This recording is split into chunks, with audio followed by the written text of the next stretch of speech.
Thanks for watching. Don't forget to like, comment, share and subscribe to Mufti Abdullah Yasir, famous scholar. سید عطا اللہ شاہ بخاری رحمۃ اللہ علیہ ایک بزرگ گزرے ہیں، فرمایا کرتے تھے کہ آج کے دور کا نہ مومن خالص رہا، نہ آج کے دور میں کافر خالص رہا۔ رسول اکرم صلی اللہ علیہ وسلم کے دور میں کفر ابو جہل کی صورت میں خالص تھا، اور ایمان ابو بکر کی صورت میں خالص تھا۔ امت میں پیغمبر تو پیغمبر ہوتا ہے، امت میں دونوں طرف خلوص تھا۔ اس دور میں دونوں خالص نہیں رہے۔ ایک اور بزرگ فرمایا کرتے تھے کہ اس دور میں آج کا کافر بھی پیسے کا غلام ہے، آج کا مسلم بھی پیسے کا غلام۔ ساری زندگی موت تک پیسے کی دعا کرتا رہتا ہے، ایمان کی دعا کے لیے وقت ہی نہیں ہے، تقوی کی دعا کے لیے وقت ہی نہیں، توکل کے حیا کی دعا کے لیے وقت ہی نہیں۔ کرتا ہے لیکن اوپر سے کرتا ہے۔ جو کیفیت پیسے کے لیے بنتی ہے وہ رب کے لیے نہیں بنتی۔ اس کی وجہ ذہن میں ایک بات چھا گئی، پیسہ ہے تو سب کچھ ہے۔ اور یاد رکھیے اس حال میں بندہ مر جائے تو قبر میں اجالا نہیں ہوگا، روشنی نہیں ہوگی، تاریکی ہوگی، اندھیرا ہوگا۔ اللہ سبحانہ و تعالی کی ہم سارے کے سارے جمعے کے لیے آئے ہیں، اللہ کو بھی راضی کیا، لیکن رات کو جا کے موبائل پر شیطان کو بھی راضی کریں گے۔ دونوں کو راضی کرنا ہے، یہ ہے مکسنگ۔ آج نیک سے نیک آدمی بھی مکسر ہے، جب تک وہ تھوڑا سا گناہ دیکھ نہ لے نیند نہیں آتی، جب تک تھوڑی سی وہ بے حیائی کر نہ لے نیند نہیں آتی۔ تاجر ہے، صبح سے لے کے شام تک جب تک تھوڑی سی نظر بد نہ کر لینا اس کو کھانا ہضم نہیں ہوتا۔ تھوڑی سی بد نظری کہتے یار زیادہ تو نہیں کرتا، تھوڑی سی کرتا ہے۔ یار 10 کلو دودھ میں تم چند قطرے پیشاب کے ڈال کے پیتے ہو، تو پھر یہ ایک دن کے اندر 18 گھنٹے پاک رہ کے جو 2 گھنٹے تم پلیت رہتے ہو، یہ کہاں سے جائز ہے؟ لیکن کہتے نہیں یار نہیں سب چلتا ہے۔ آج جس دور سے ہم گزر رہے ہیں، تہجد پھر بھی موجود ہے، نمازیں کچھ موجود ہیں، کلمہ کا ذکر موجود ہے، قرآن کی تلاوت موجود ہے، صدقات موجود ہیں، حیا موجود نہیں۔ آنکھ میں حیا ہی نہ رہا۔ ہماری خواتین ہیں، ان کی آنکھوں میں بھی حیا نہ رہا، وہ بھی آنکھوں میں آنکھیں ڈال کے بات کرتی۔ ایک جنگ کے موقع پر رسول اکرم صلی اللہ علیہ وسلم کی ایک صحابیہ کا بیٹا شہید ہو گیا۔ لوگوں نے بتایا آ کر کہ آپ اپنے بیٹے کو دیکھ لے ایک دفعہ، پھر ان کو دفنانے لگے۔ تو وہ آئی نہ تو بالکل پردے میں چھپی ہوئی آئی۔ خواتین کہنے لگی تیرا پتر مر گیا، تینوں پردے دی پئی ہوئی ہے، تیرا بیٹا مر گیا اور تو اتنی لپٹ لپٹ کے جا رہی ہے۔ وہ کہنے لگی پتر مریا حیا نہیں مری۔ اس وقت میں کہہ رہی ہے پتر مریا حیا نہیں مری۔ کہاں ہم آج کے لوگ کیسے؟ دہلی میں کہتے ہیں کہ ایک دفعہ بارش نہیں ہو رہی تھی، سارا دن صبح سے شام تک سارے نمازی دعائیں کر رہے، بارش نہیں۔ ایک خاتون اونٹنی پر گزری اور اس کے بیٹے نے دیکھا، پوچھا کیا مسئلہ؟ کہنے لگے جی کہ بارش نہیں ہو رہی، صبح سے دعائیں ہو رہی میدان میں۔ کہنے لگے ٹھہرو۔ تو اس نے اپنی والدہ کا وہ دامن پکڑا اور کہا یا اللہ اگر یہ اس کی حیا تجھے پسند ہے تو ان پر کرم کرتا۔ ایسی خاتون جس نے کبھی غیر محرم کو دیکھا ہی، فاطمہ الزہرا کی نقش قدم پر چلنے والی خاتون۔ چنانچہ اسی وقت بادل آ گئے اور بارش شروع کی۔ آج ہمارے کاروبار پر رحمت کی بارش کیوں نہیں ہو رہی؟ ہم بے حیا ہیں۔ ہمارے مسائل حل کیوں نہیں ہو رہے؟ ہم بے حیا ہیں۔ اور پھر حیا اللہ تعالیٰ کو کتنا پسند ہے۔ ان اللہ تعالی حیی کریم یستحیی ان یرفع العبد الیہ یدیہ فیردہما صفرا۔ حدیث میں آتا ہے کہ اللہ سبحانہ و تعالیٰ کو خود حیا بہت پسند ہے۔ ایک اور حدیث میں آتا ہے کہ قیامت کے روز جس بندے میں اللہ کی کوئی صفت ہوگی نا، اچھی صفات میں سے جن کو اپنانے کا حکم ہے، تو اللہ تعالیٰ حیا کرتے ہوئے اس کو جہنم میں نہیں ڈالیں گے۔ تو جس میں حیا والی صفت ہوگی اسے کیسے ڈالیں گے؟ تو اس لیے یاد رکھیے یہ جو حیا کی صفت ہے اس دور میں یہ بڑی نایاب ہے، جن بندوں میں بھی پائی جائے گی وہ اللہ تعالیٰ کے خصوصی بندوں میں فوراً شامل ہو سکتا ہے۔ شارٹ کٹ طریقہ ہے رب کا بننے کا، شارٹ کٹ طریقہ کہ زندگی میں ہم حیادار بن جائیں۔ زبان کی حیا کیا ہے؟ گالی نہ دے۔ کانوں کی حیا یہ ہے حرام آواز نہ سنیں۔ آنکھوں کی حیا یہ ہے بے پردہ خواتین کو نہ دیکھیں۔ ہر چیز کو، ہر عضو کی ایک حیا ہے، اس حیا میں کے دائرے میں رہیں۔ تو اللہ تعالیٰ کو بھی حیا پسند فرمایا کہ جب بندہ رب کے سامنے اخلاص کے ساتھ ہاتھ اٹھاتا ہے تو اللہ سبحانہ و تعالیٰ کو حیا آتی ہے کہ یہ میرے در پہ آ کے مانگ رہا ہے اور میں اسے کچھ بھی نہ دوں، تو اللہ تعالیٰ نواز دیتا ہے۔ لیکن شرط یہ ہے کہ خالص ہاتھ اٹھے، مکس ہاتھ۔ دیکھیں نا جی، آپ ہاتھ لگائیں کسی پلیت جگہ پہ اور اس کے بعد ان ہاتھوں کو اٹھائیں تو پلیت ہاتھ اٹھ بھی جائیں تو انہیں پاک کرنے کا پہلے حکم۔ تو ہاتھ بھی پلیت ہیں، پتہ نہیں کیا کیا ان ہاتھوں سے ہم کرتے ہیں۔ یہ جو فنگر پرنٹس ہیں نا ہمارے، یہ قیامت کے روز گواہی دیں گے کہ جناب کون کون سی چیزیں سرچ کی جاتی تھی، کون کون سی چیزیں نیٹ پہ دیکھی جاتی تھی، ہر چیز بتا دیجیے۔ یہ فنگر پرنٹس بتائیں گے جی۔ بلا قادرین علی ان نسوی بنانا، قرآن کہتا ہے ہم قادر ہیں کہ تیرے پورے اور تیرے فنگر پرنٹس بھی تجھے واپس کریں گے۔ تو جب یہ واپس ہوں گے تو ان سے جو حرکتیں کی ہیں وہ بھی ہم سب کو دکھائیں گے۔ اس لیے ہم نیت کریں آج کی نشست میں، یہ میں اپنے آپ سے کہنا چاہتا ہوں اور آپ سے بھی کہنا چاہتا ہوں کہ یار پتہ نہیں کتنی اچھی نیتیں ہر جمعے میں کرتے ہیں، اس جمعے میں یہ نیت کریں کہ زندگی میں حیا کا عنصر غالب رکھنا، اپنی بچیوں کو بھی حیا سکھائیں۔ شریعت نے کہا ہے 7 سال کی بچی اپنے بھائی کے ساتھ نہیں لیٹ سکتی، کوئی حکم ماننے والے تیار ہی نہیں۔ ہاں جی، 10 سال کی بچی اور پھر جو ہے یہ ہم کیسے کیسے کیسے لٹا دیتے ہیں، کیا ہے پرواہ کوئی نہیں، کٹھے بے تکلفی کرا رہے ہوتے۔ حیا سکھائیں کہ اب تمہارا بھائی ہے، ایک فاصلہ رکھو۔ اس عمر میں اگر حیا سیکھ لے تو بچہ بڑا ہو کے با حیا بن جاتا ہے۔ لیکن ہم کہتے ہیں نہیں بڑا ہونے دو، وہ بالغ بھی ہو جاتا ہے اور ہم اسے حیا ہی نہیں سکھاتے۔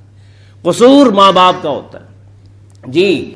تو اللہ سبحانہ و تعالیٰ کو بھی حیا پسند۔ خود رسول اکرم صلی اللہ علیہ وسلم کے بارے میں صحابہ کہتے ہیں خدا کی قسم پورے عرب میں کسی کواری لڑکی کی آنکھ میں اتنی حیا ہم نے نہیں دیکھی جتنی محمد عربی کی آنکھ میں تھی صلی اللہ علیہ وسلم۔ ان کا عاشق، ان کا غلام بے حیا تو نہیں ہو سکتا۔ تیسری چیز قرآن مجید اور حیا۔ قرآن مجید، اچھا اسلام اور حیا۔ اسلام الحیاء کلہ خیر، اسلام کہتا ہے حیا میں خیر ہی خیر ہے، حیا میں خیر ہی خیر ہے، کوئی شر نہیں۔ اور پھر قرآن مجید کیا کہتا ہے؟ قرآن مجید حیا کو کیسے اپریشیٹ کرتا ہے؟ قرآن مجید نے باقاعدہ ایک رکوع حیا کے حوالے سے ذکر کیا، حضرت موسیٰ علیہ السلام کے حوالے سے کہ جب وہ مدین کے علاقے کی طرف گئے، ان کے ہاتھ سے ایک انسان کو جب انہوں نے ایک تمانچہ مارا، مکہ مارا اور وہ اس کی جان نکل گئی، تو یہ وہاں سے مصر سے آئے مدین کی طرف، شعیب علیہ السلام کا علاقہ تھا، تو وہاں پر دیکھا 2 خواتین کو کہ ان کے پاس جانور ہیں۔ فلما توجہ تلقاء مدین، جب وہ مدین کی طرف آئے، قال عسى ربی ان یہدینی سواء السبیل، مجھے اللہ تعالیٰ کوئی رائے راست دکھائے گا، چلو میں یہاں رکتا ہوں۔ ولما ورد ماء مدین کے چشمے پر آئے، وجد علیہ امۃ من الناس یسقون، دیکھا کچھ لوگ رہٹ پہ پانی پلا رہے ہیں۔ ووجد من دونہم امرأتین تذودان، 2 بچیاں کھڑی ہیں جو جانوروں کو روک رہی ہیں کہ ابھی ٹھہر جاؤ۔ انہوں نے کہا ما خطبکما، کیوں کھڑی ہو یہاں پر؟ لا نسقی حتی یصدر الرعاء، کہا ہم کمزور ہیں، یہ پہلے پانی پلا کے جائیں گے تب ہم پانی پلا سکیں گی۔ اور تم تو بچیاں ہو، تمہارا کیا کام ہے پانی پلانے کا، تم یہاں کیا لینے آئی ہو؟ وابونا شیخ کبیر، ابا جان بوڑھے ہو چکے ہیں، ان سے کام نہیں ہوتا، مجبوری میں باہر ہیں۔ قرآن اشارہ دے رہا ہے کہ بچیاں مجبوری کے بغیر ان کو باہر نہ نکالا جائے. ہم تو ان کی جاب کے بارے میں سوچتے ہیں کہ ان کو ایسی تعلیم دلائیں کہ وہ جاب کریں. فَسَقَىٰ لَهُمَا، پانی پلا دیا موسیٰ علیہ السلام نے ان کے لیے آگے بڑھ کر. بڑا طاقتور، کئی افراد مل کر پانی پلا سکتے تھے، وہ پتھر اٹھانا پڑتا تھا. اکیلے موسیٰ علیہ السلام نے وہ پتھر اٹھایا اور وہ ڈول نکالا، بڑا ڈول ہوتا تھا ہیوی قسم کا، وہ نکالا. وہ بڑی حیران ہوئی. فَسَقَىٰ لَهُمَا ثُمَّ تَوَلَّىٰ إِلَى الظِّلِّ، موسیٰ علیہ السلام نے پانی پلایا اور پھر چلے گئے. ایک درخت کے نیچے بیٹھ گئے، سایہ دار درخت کے نیچے، اور سستانے لگے. فَقَالَ رَبِّ إِنِّي لِمَا أَنزَلْتَ إِلَيَّ مِنْ خَيْرٍ فَقِيرٌ، یا اللہ یہ میں نے نیکی کی ہے، اس کے صدقے میں اب میرے لیے خیر کے فیصلے کر دے. پیغمبر بھی دعا سے پہلے نیکی کرتا ہے، اور ادھر ہم ہیں نیکی کرتے ہی کوئی نہیں. ظلم ہم کرتے ہیں، جھوٹ ہم بولتے ہیں، غیبت ہم کرتے ہیں، چغلیاں ہم لگاتے ہیں، بددیانتی ہم کرتے ہیں، اور آ کر کہتے یا روتے رات کو آنسو بہا بہا کے، اللہ کی قسم ساری رات میں روتا رہا. تو روتا رہے، تیرے رونے سے کیا ہوگا؟ مگر مچھ کے آنسوؤں سے کیا ہوتا ہے؟ ظلم کیا ہوا ہے، بھائی بھائی پر ظلم کر رہا ہے، بھائی بہن پہ ظلم کر رہا ہے، بڑا بھائی چھوٹے پہ ظلم کر رہا ہے، چھوٹا بڑے پہ ظلم کر رہا ہے. ہاں جی، ماں باپ کے ساتھ زیادتیاں ہو رہی ہیں. ایسے آنسو کہاں سے قیمتی بنیں گے؟ جی اب دعا کی، پھر اللہ تعالیٰ نے وہاں سے سلسلہ چلایا. اب یہ بچیاں گھر گئیں، ادھر باپ نے کہا ادھر کیا لینے آ گئی اتنی جلدی؟ آج کیسے جلدی واپسی ہوئی؟ آپ کو تو کافی ٹائم لگ جاتا ہے. ان کا یہ ایک نوجوان انسان ہے، بڑا طاقتور، بڑا امانت دار، اس کی آنکھیں بڑی جھکی ہوئیں، بڑا با حیا انسان، اور اس نے ہم سے بالکل زیادہ بات ہی نہیں کی، اور اس نے ہمارے لیے یہ ساری خدمت کا سامان کر دیا، اس لیے ہم جلدی واپس آ گئی. ابا جی اگر آپ چاہیں تو اسے اپنے اجارے پر رکھ لیجئے، اپنے ہاں مزدوری کے لیے رکھ لیجئے. تو کہنے لگے ٹھیک ہے، ان کو بلا لاؤ، بات کر لیتے ہیں. چنانچہ وہ جو آئی نا، تو قرآن نے اس واقعے کو ذکر کیا. فَجَاءَتْهُ إِحْدَاهُمَا تَمْشِي عَلَى اسْتِحْيَاءٍ، وہ بچیاں ان میں سے ایک آئی اور وہ چل رہی تھی اور حیا کی پیکر بن کے چل رہی تھی. یہ امت کو سبق دیا جا رہا ہے. قالت ان ابی یدعوک لیجزیک اجر ما سقیت لنا، اور نوجوان آپ نے پانی پلایا، ابا جی بلا رہے ہیں، وہ آپ کو کوئی شاید آپ کا شکریہ ادا کرنا چاہتے ہیں، تو آپ آ جائیے. جی یہ چلنے لگی. کتابوں میں لکھا ہے کہ یہ وہ بچی آگے چل رہی تھی، ہوا کی حرکت کی وجہ سے کپڑے حرکت کر رہے تھے. انہوں نے کہا کہ میں آگے چلتا ہوں، تم پیچھے چلو، کیونکہ ذہن بکھر سکتا ہے. حالانکہ پیغمبر ہے، ذہن بکھر سکتا ہے. چنانچہ اس کو پیچھے کیا. اب اسے کہا کہ جس طرف جانا ہو پیچھے سے کنکر اٹھا کے اس طرف پھینک دے، میں اس طرف ہو جاؤں گا. جہاں ٹرن لینا ہوگا اس طرف کنکر پھینک دینا. تو چنانچہ وہ اس طرف کنکر پھینکتی تھی. اس طریقے سے پھینکتے پھینکتے وہ جناب گھر پہنچ گئے. اس واقعے کو قرآن نے ذکر کیا. پھر موسیٰ علیہ السلام کے ساتھ معاملہ طے پا گیا. 10 سال بکریاں چرانی ہیں، اور چنانچہ ان کے لیے پھر ان کی رہائش کا بھی انتظام ہو گیا، اور انہوں نے بکریاں چرانی شروع کی. اور پھر جب بکریاں چرا لیں اور جناب ان کو پھر بکریاں ہدیہ دے دی گئی کچھ خاص مقدار. پھر ایک بچی کا نکاح ان کے ساتھ ہو گیا. پھر اللہ تعالیٰ کے حکم سے یہ وہاں سے چلے، اور پھر جب یہ چلے ہیں مصر کی طرف جاتے ہوئے راستے میں پھر آگ دیکھی، اور پھر ان کو نبوت ملی. القصہ وہ واقعہ ہے، اس کو کسی اور موقع پہ ذکر کیا جائے گا. قرآن مجید نے ہائی لائٹ کیا کہ دیکھو ہماری نظر میں اگر جچنا ہے آنکھ میں حیا پیدا کرو. ایک اللہ والے کا قول ہے کہ مسلمان دنیا میں مسلمانوں کو ختم کرنا ہو تو ان کی آنکھوں سے حیا چھین لو.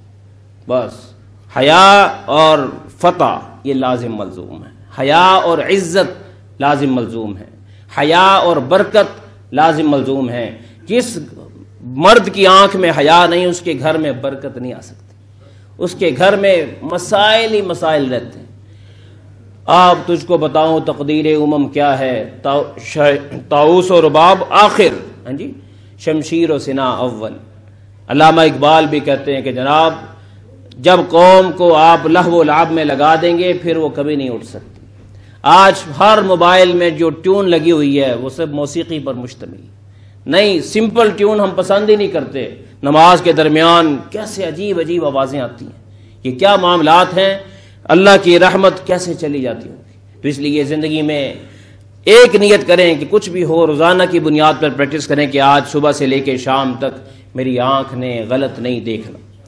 الدنیا سجن المؤمن وجنت الکافر، رسول اکرم صلی اللہ علیہ وسلم کا ارشاد پاک ہے، دنیا مومن کے لیے قیودات کی جگہ ہے، یہاں اس کے لیے قید ہے، حلال کھا حرام مت کھا، جائز کر ناجائز مت کر، پاک رہ ناپاک مت رہے، آنکھ کو پاک رکھ، کان کو پاک رکھ، زبان کو پاک رکھ، ہاں جی، اپنی چال کو پاک رکھ، اپنی سوچ کو پاک رکھ، اپنی آمدن کو پاک رکھ۔ یاد رکھیے، جو باپ اپنی اولاد کو مشکوک مال بھی وراثت میں چھوڑ کے جائے گا، اس کی اولاد کے تمام گناہ اس کے والد کے سر پہ پڑ جائیں۔ اس لیے کبھی بھی وراثت میں مشکوک چیز چھوڑ کے نہ جائے، جو جس کا حق ہے دے دیجئے، حلال دے کر جائیے، اور حلال میں کچھ نہیں بنتا نہ دیجیے، لیکن انہیں مشق کرائیے کہ حرام نہیں کھانا۔ حرام اور پھر گناہ، ان کی یاری ہے، حلال اور تقوی کی یاری ہے۔ یا ایھا الناس کلوا من الطیبات، لوگوں طیب چیزیں کھایا کرو۔ اب جب تم طیب کھاؤ گے تو نیکیاں آسان ہوں گی۔ وَاعْمَلُوا صَالِحًا، اگلی آیت کہ پھر نیکیاں بھی کرو۔ علماء نے لکھا ہے کہ عمل صالح یہ طیب مال والا ہی کر سکتا، جس کا مال طیب نہیں اس کے لیے عمل صالح رہتا ہی نہیں، وہ مکسنگ میں آ جاتا ہے۔ جی، تو دنیا قیودات کی جگہ ہے۔ موجودہ دور میں آپ نے کرونا وائرس کو دیکھ لیا کہ حرام میں جانے والا کیسے کیسے وائرس میں مبتلا ہوتا ہے، یہ تو اللہ نے دکھایا ہے۔ 1400 سال پہلے محمد عربی صلی اللہ علیہ وسلم نے ارشاد فرما دیا کہ جب بھی میری امت حرام کی طرف جائے گی تو پھر وہ سکون سے محروم ہو جائے گی، بیماریوں کی نظر ہو جائے گی۔ آج ہم میں سے کون ہے جو بیمار نہ ہو؟ ہر بندے پر عجیب عجیب مسائل ہیں، اس کی وجہ ہماری غلطیاں ہیں، ہماری کوتاہیاں ہیں۔ اس لیے روحانی علاج بھی کیجئے، جسمانی علاج بھی کیجئے، ظاہری علاج بھی کیجئے، باطنی علاج بھی کیجئے۔ اس کے بغیر زندگی میں سکون نہیں ہے۔ اللہ سبحانہ و تعالی نے حیا کو قرآن، نبی علیہ السلام کا فرمان بتانا چاہوں، ان الحیاء والایمان قرنا، فرمایا کہ ایمان اور حیا کا یارانہ ہے۔ فَإِذَا رُفِعَ أَحَدُهُمَا رفع الآخر، جب ایک اٹھا لیا جاتا ہے دوسرا اٹھ جاتا ہے۔ کیا مطلب؟ حیا نہیں تو دل میں ایمان بھی کہتا ہے میرا اس دل میں کوئی کام نہیں۔ اور جب آپ انسان جو چیزیں دیکھتا ہے اس کا عکس دل میں جاتا ہے، اور جب دل میں کسی محبوبہ کا عکس آ جائے اس دل میں رب کی معرفت رخصت ہو جاتی، پھر وہاں معرفت نہیں رہتی، پھر اللہ اکبر کی بجائے وہ کہتا ہے المحبوب اکبر، الحسینۃ اکبر، ہیں جی، الجمال اکبر۔ پھر ذہن میں یہ آوازیں سنائی دیتی ہیں، پھر کچھ نہیں رہتا۔ اور یاد رکھیے یہ جو نظر ہے نا، علماء نے اس کی برکت لکھی ہے کہ جس کی نظر پاک ہو، پاک نظر والے کا خاتمہ ایمان پر۔ اس دور میں، آخری دور میں، ایمان پر خاتمہ بڑا ہی نایاب ہے، بہت مشکل چیز ہے۔ اسی کو ملے گا جو اس کے لیے کچھ کرے گا، کچھ تھکے گا۔ اس لیے نیت کریں۔ اور اس کے لیے علماء نے ایک بات اور بھی لکھی کہ بندہ اگر حرام سے بچنا چاہتا ہے تو حلال کو بھی کم دیکھے۔ لا تمدن عینیک الی ما متعنا به ازواجا منہم، رسول اکرم صلی اللہ علیہ وسلم کو نظر کی حفاظت کا حکم دیتے تھے۔ اللہ تعالیٰ نے فرمایا کہ محبوب جب نظر کو بچانا ہے تو صرف غیر محرم سے مت بچائیں، دنیا کی حسین مناظر سے بھی بچائیں، کیونکہ یہ دل کو کھینچ لیتے ہیں اپنی طرف۔ کسی کی گاڑی دیکھ کر بندہ کہتا ہے، حالانکہ خود گاڑی پہ جا رہا ہوتا ہے، بندہ کہتا ہے یار میں کتنا بدبخت انسان ہوں، میری گاڑی پرانی، یہ نئے ماڈل کی گاڑی جا رہی۔ یہ کیا ہوا؟ گاڑی پہ جاتے ہوئے بھی ناشکری ہو رہی۔ اسی طریقے سے موٹر سائیکل ہے، اسی طریقے سے جناب جاب ہے، ملازمت کر رہا ہوتا ہے اور کیا ہوتا ہے؟ بد نظری کرتا ہے، مالک کو غلط نیت سے دیکھتا ہے، اپنے باس کو، کہتا ہے یار یہ کتنا خوش نصیب ہے اور میں کتنا بدبخت ہوں۔ اور بھائی خوش نصیبی اور بدبختی کا تعلق ان چیزوں کے ساتھ نہیں ہے۔ اس لیے آنکھ کو پاک رکھنا ہے لالچ سے بھی۔ آنکھ کبھی ہوس کی نگاہ سے دیکھتی ہے، کبھی شہوت کی نگاہ سے دیکھتی ہے، اور کبھی لالچ کی نگاہ سے دیکھتی ہے۔ آج ہم میں سے ہر ایک کی آنکھ میں لالچ بھرا ہوا ہے۔ ذرا کسی کا موبائل دیکھ لیں کہ نظر آئی، اور تیرا کیا کام ہے؟ تیرے کوئی اصل مسئلے حل ہو چکے تیرے، تو لوگوں سے قیمتیں پوچھ رہا ہے، تیرا کام کیا فضول باتیں کرنے کا؟ نہیں اے کڑی کی ندی آئی، اے تو کی ندی لیتا ہے؟ فضولیات میں من حسن اسلام المرء ترکہ ما لا یعنی، فرمایا مجھے اس امتی کا اسلام پسند ہے جو فضول سوال چھوڑ۔ جب بھی کوئی بات کرنے لگے سوچے تو صحیح اس بات کا فائدہ کیا ہوگا، اس بات کا مقصد کیا ہے، کیوں کر رہا ہوں میں یہ بات، اگر یہ بات نہیں کروں گا تو کیا ہوگا۔ آخر میں رسول اکرم صلی اللہ علیہ وسلم کا ارشاد پاک سنا کے بات کو مکمل کرتا ہوں، من یضمن لی ما بین لحیی وما بین رجلی اضمن لہ الجنہ، فرمایا کہ محمد سے جنت کی ضمانت لینی ہے، دو کام کرنا، ایک دو جبڑوں کے درمیان جو زبان ہے اس کو پاک کرنا، اور دوسرا شرمگاہ کو پاک کرنا۔ شرمگاہ کو قرب قیامت میں کتابوں میں آتا ہے کہ ایسے ایسے عجیب حالات آئیں گے کہ انسان اپنی بیوی کے ساتھ لیٹے ہوئے سوچ میں کسی اور کو لا رہا ہو، اتنا گر جائے گا معاشرہ، گندی سوچ ہو جائے گی۔ جب سوچ گندی ہو تو پھر ہمارا کردار پاکیزہ کہاں سے ہوگا؟ تو اس لیے زندگی میں نیت کریں ایک چلہ لگانے کی، جیسے تبلیغ والے جماعت میں وقت لگواتے ہیں، اس میں جیسے ایسے ہی ہم نیت کریں کہ معاشرے میں رہ کر ہم نے 40 دن کے لیے اپنی نظر کو پاک رکھنا، 40 دن کے لیے زبان کو پاک رکھنا، 40 دن کے لیے میں نے اپنے آپ کو غلط نہیں دیکھنے دینا۔ صحابہ کرام کے حوالے سے رسول اکرم صلی اللہ علیہ وسلم نے ایک دفعہ واقعہ آتا ہے، خلفائے راشدین تشریف لائے، ابو بکر آئے، آپ نے بٹھا دیا، سیدنا عمر رضی اللہ تعالیٰ عنہ آئے، آپ نے بٹھا دیا، سیدنا عثمان رضی اللہ تعالیٰ عنہ آئے تو آپ علیہ السلام نے چادر کو سیدھا کیا، ایسے چادر سیدھی کی، تو محفل ختم ہو گئی۔ تو اماں جان سیدہ عائشہ صدیقہ رضی اللہ تعالیٰ عنہ فرماتی ہیں کہ میں نے پوچھا یا رسول اللہ وہ آتے رہے آپ کے صحابہ آتے رہے، ابا جی بھی آئے اور عمر بھی آئے تو آپ ایسے ہی بیٹھے رہے، لیکن جب عثمان آئے تو آپ نے کروٹ لے کر اپنے آپ کو درست کیا۔ تو آپ علیہ السلام نے جواب میں فرمایا الا استحیی من رجل تستحیی منہ الملائکہ، میں اس وجہ سے ان کے لیے میں نے اپنے آپ کو سیدھا کیا کہ میرے رب کے فرشتے بھی میرے عثمان سے حیا کرتے، یہ اتنا شرم و حیا کا پیکر، اس لیے پھر میں بھی اس کا احترام کرتا ہوں۔ سیدنا عثمان غنی رضی اللہ عنہ کے بارے میں آتا ہے کہ زندگی بھر دایاں ہاتھ رسول اکرم صلی اللہ علیہ وسلم کے ہاتھ میں دیا، پھر کبھی بھی اس کو نجاست سے آلودہ نہیں ہونے دیا، کہنے نہیں یہ مصطفیٰ کو یہ ہاتھ ٹچ کر گیا، اب میں نے اس کی بے حرمتی نہیں کرنی۔ کتنا احترام ہے، کتنا ادب ہے۔ اور خود باقی صحابہ کے بارے میں بھی آتا ہے الا انہم یسنون صدورہم لیستخفوا من، حضرات صحابہ واش روم جاتے ہوئے چھپ چھپ کر اور بالکل لپٹ کر بیٹھتے تھے کہ اس حال میں اللہ تعالیٰ دیکھ رہا ہے اور اس حال میں اللہ خفا نہ ہو جائے ہم سے۔ الا حین یستغشون ثیابہم یعلم ما یسرون وما یعلنون، اللہ تعالیٰ نے تسلی دی کہ بندو رب سے کوئی چیز چھپتی نہیں، تم بندوں سے تمہیں حیا کا حکم دیا گیا ہے، جو جس کے تم مکلف ہو بس تم اتنا کرو۔ تو حضرات صحابہ تو ایسے حیا والے تھے۔ تو ہماری زندگی میں اب حیا بچوں میں بھی آنے کی ضرورت ہے، بچیوں میں بھی لانے کی ضرورت ہے، اور کوشش کریں محفل کے اندر جب بھی کہیں بھی ہوں اپنی شادیوں میں جائیں، بہانے سے بیوی کو آواز دینے نہ جائیں۔ خواتین والے پورشن میں نا بہانے سے اپنی بیگم کو کام کی بات کہنے چلے جاتے ہیں، یہ بے حیائی کی بات ہے۔ اپنے آپ کو بچائیے، اپنی نظر میں حیا ہو، زبان میں حیا ہو، بات کرنے میں حیا ہو۔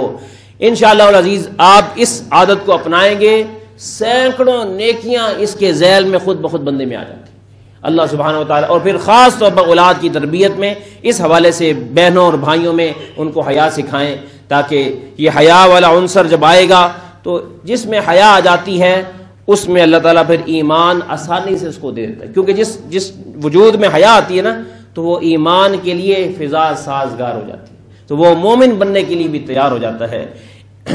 30,000 کا لشکر مسلمانوں کا ایک جگہ جا رہا تھا اور دشمنوں نے کیا کیا، اپنی حسیناؤں کو لمبے بال برہنہ ایسے چھوڑ دیا۔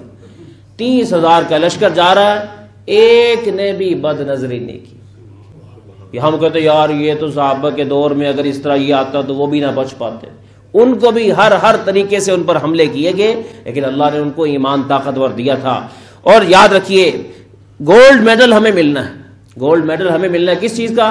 جو آنکھ دنیا میں ناپاک نہیں دیکھے گی، قیامت کے روز اللہ تعالیٰ کے جلوے کا گولڈ میڈل ملے گا جی۔ جس رب نے کائنات کے حسینوں کو بنایا وہ خود کتنا حسین ہوگا، اس کو دیکھنے کے لیے اس آنکھ کو تیار کرنا ہوگا۔ اللہ مجھے اور آپ کو حیا نصیب فرمائے۔ وآخر دعوانا الحمدللہ رب العالمین۔